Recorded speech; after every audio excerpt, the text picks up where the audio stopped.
was Casey Jones? This question is asked on a daily basis by our visitors who travel to the Casey Jones Museum.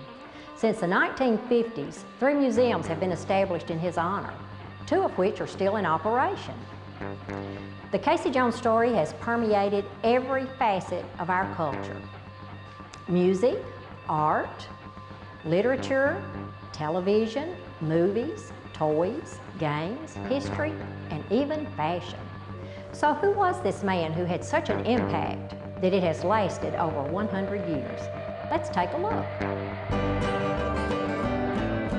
Come all year rounders if you want to hear a story about a brave engineer.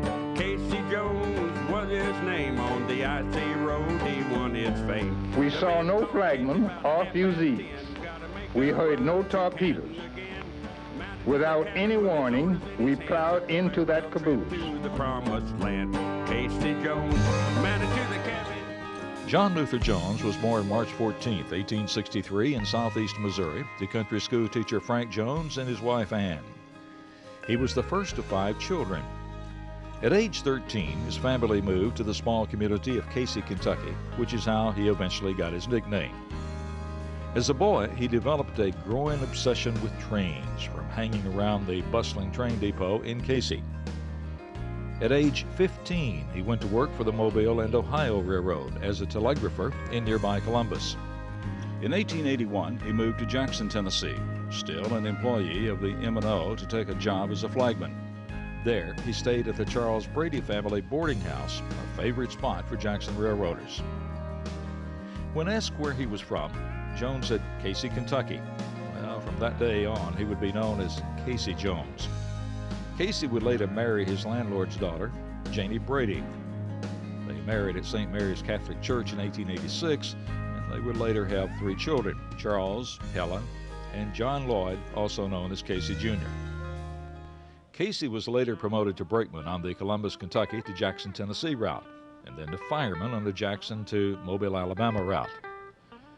On March 1, 1888, Casey switched jobs to Illinois Central, firing a freight locomotive between Jackson and Water Valley, Mississippi. He was finally promoted to engineer, his lifelong goal, in 1890 at the age of 26.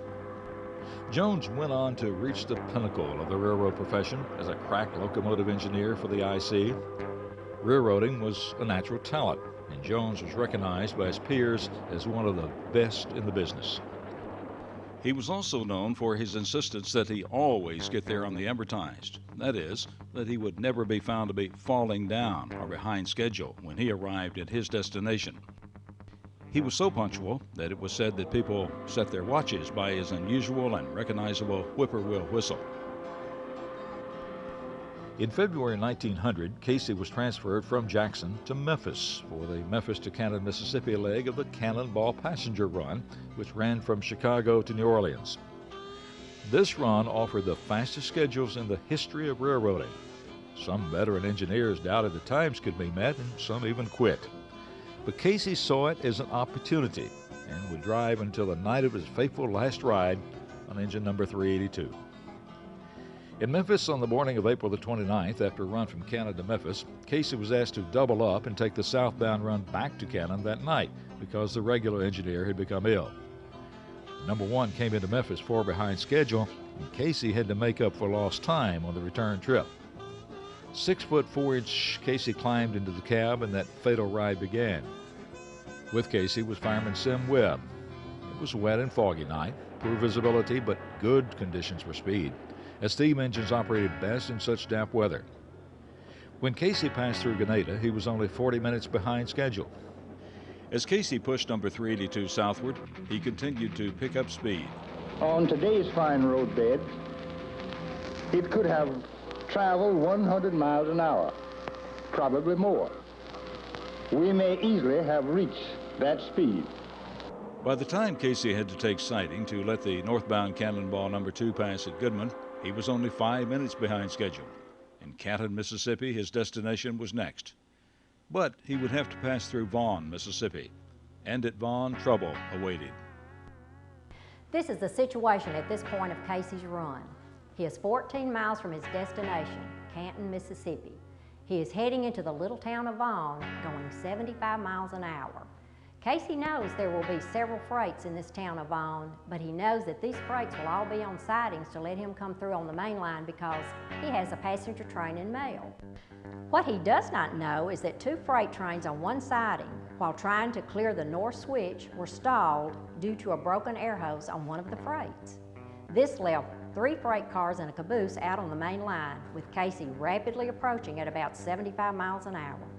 When a red light on the caboose is spotted as Casey's 382 comes around a curve, Casey knows he is about to crash into the back of the stalled freight train. Instinctively, Casey does everything he can to save his passengers and the crew. First, he tells his fireman, Sim Webb, to jump. Sim jumps and is shaken up, but lives 57 years after the crash. With one hand, Casey pulls on the whistle cord to warn all the crew of the impending crash. With his other hand, Casey pulls on the brake to slow his engine as much as possible before plowing into the back of the stalled freight. Casey slowed from 75 to 35 miles an hour before the crash. His engine turned over and Casey was killed. But by slowing his engine so much, all the passenger cars stayed upright on the track, and no passenger was killed or seriously injured. Casey Jones died, saving all the passengers and crew on his train. There are disagreements about warning signals and circumstances surrounding the wreck, but one thing on which we all can agree is that Casey Jones died a hero. Casey Jones' funeral was held at St. Mary's Church, where he and Janie were married 14 years earlier. He was buried in Mount Calvary Cemetery. 5 passengers received compensation for slight injuries, with $23 as the most amount paid. Damage, including repairs to engine 382, totaled $3,000. Fireman Sim Webb received $5. He retired from railroading years later. During the remainder of his life, he made speeches and appeared on radio shows to keep the Casey Jones story alive. Sim Webb died in 1957 at the age of 83. There were many train wrecks in the early days of railroading, most forgotten. And if it had not been for Wallace Saunders, an engine wiper, Casey's wreck might have also been forgotten. But Saunders worshipped Casey, and he wrote the song, The Ballad of Casey Jones. He headed south on the cannonball train, said pour in the water, shovel the coal, stick your head out the window, watch the drivers roll. The song and the devotion of Casey's wife led to national fame. Movies, TV shows, magazine stories, museums, a postage stamp in his honor, and much more. Casey Jones' wife died in 1958 at age 92, but the legend of Casey Jones lives on.